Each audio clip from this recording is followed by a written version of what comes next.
So here's a story about a young brother who got himself, followed the so-called American dream, and it looks like it's about to be turned into a nightmare.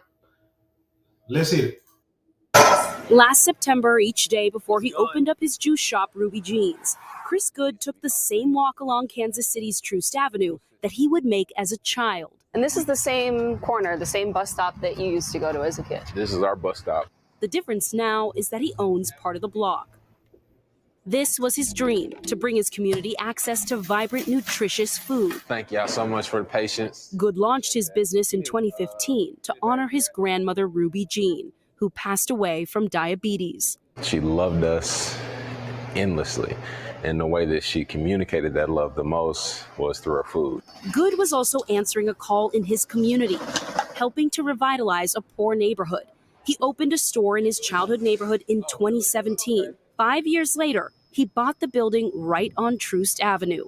You look west of the line, it's about 95% white. You look east of the line, it's about 95% black. In 2018, Lester reported on the role Troost Avenue played as Kansas City's historic racial dividing line. A transformation underway then continues today. New high-end condo buildings, trendy restaurants, and businesses like Ruby Jeans, filling long-time vacant real estate. Oh, y'all see that? Still trying to revitalize, still trying to grow, and look. Wonder why he got this here. Somebody break in his store and try to rob it. It's hard, man. It's fine. I'm just speculating, but it's fine. It's kind of hard to. We all got hopes and dreams of building up our neighborhoods, in our communities, bringing some good to our communities because shoot, we deserve. Hell, I can say personally, don't know as a group, but I can say personally, shoot, we deserve to have the finer things in life. But when you got people who like to vandalize or rob, hey, there might have been some white folk who done it. I don't know. But even if that's the case, when you try to do something good and then something happens and people try to tear up what you built, that's and you got a corner. Is that a corner lot too? That's what it kind of looks like the way it's built. It may not be. We'll see. But if he does, he got. If this is a corner lot, this brother got prime real estate. If it's a corner, just the way it's built, it kind of looks like it. It kind of looks like it, but anyway. Like Ruby Jeans, filling long-time vacant. Oh, hell, he do got a corner lot. Corner lots, it don't matter if it's a business, that's prime real estate because you got traffic on the front and the sides that come up and down the street that see your business. So, oh man, you fighting a battle. Real estate. I would love something, thank you. But progress comes with a price. What's it been like for you trying to hold on and grow this business? It's been tough. In 2023, Goode received a letter from the county. Following a new property value assessment, his taxes were going up by 657%. Damn. At first, he thought it was an error. This is the cost of gentrification and trying to do the right thing. Now, they say 2022, I guess when he bought so in 2022, he bought I'm assuming he bought this property for $34,000, even after he so he was renting it out the first 5 years. And because of the neighborhood it was in,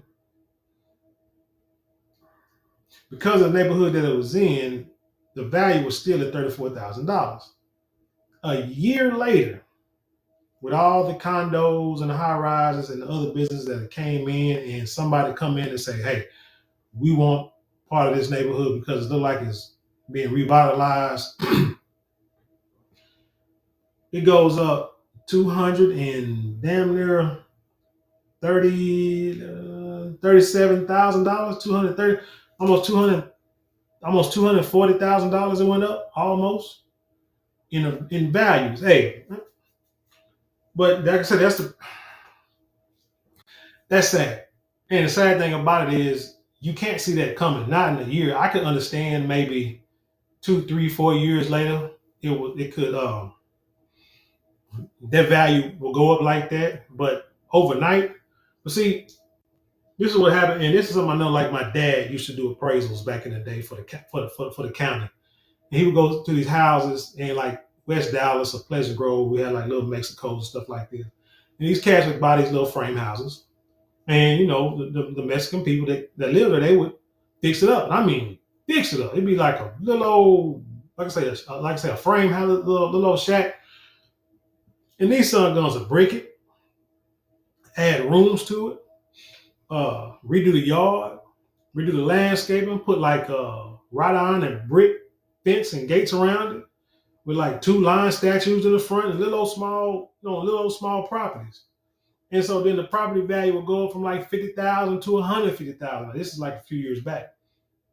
And he said them people would get upset. They come down to the county upset, fuss, cuss, and want to know like, well, why did you mean you got to pay that much in taxes? Well, dude, we understand that you bought a house for $50,000, but now you done put so much in it, you done raise the value up tremendously. Now, this dude, the problem I have with this is he probably already had the way this looks.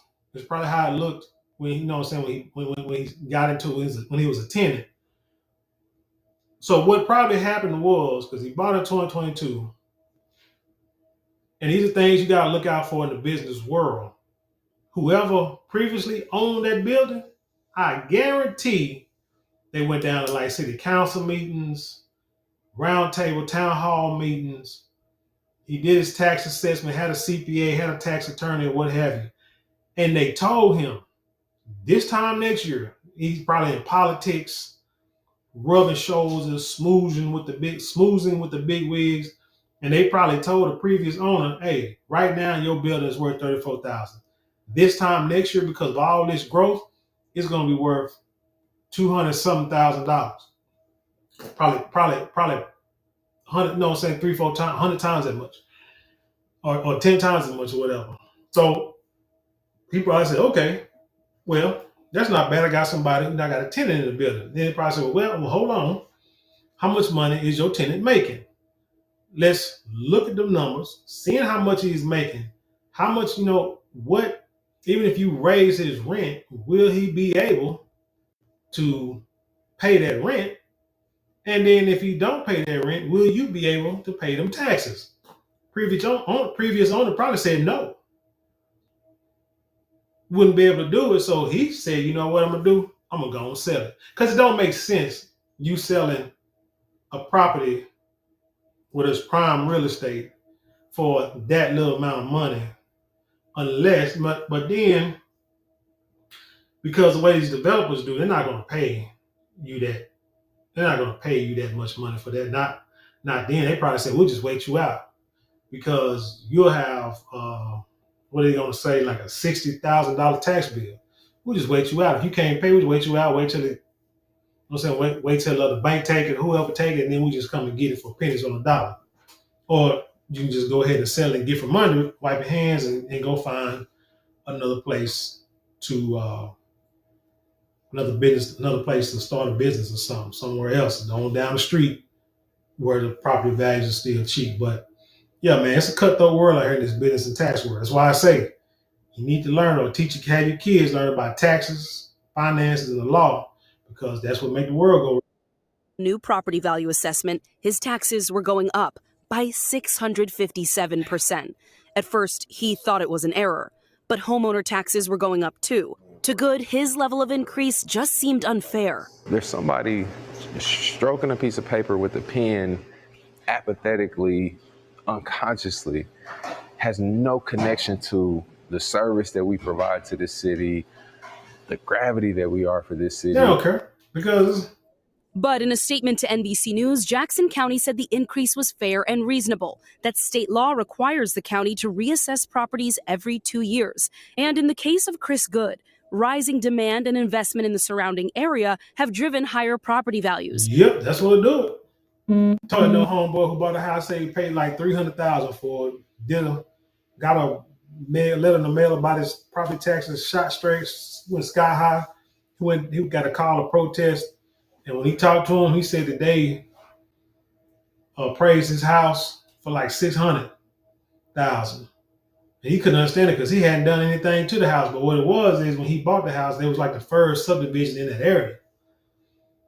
And now it's like 2 or 3 subdivisions that they're building. But then you're talking about, he said, you got big money that stay there, like that stay in them areas too. So property values, shot up like that, shot up like on them too. So it happens, man. I mean, especially now it's really bad. It used to wasn't that bad. Tax property value goes up.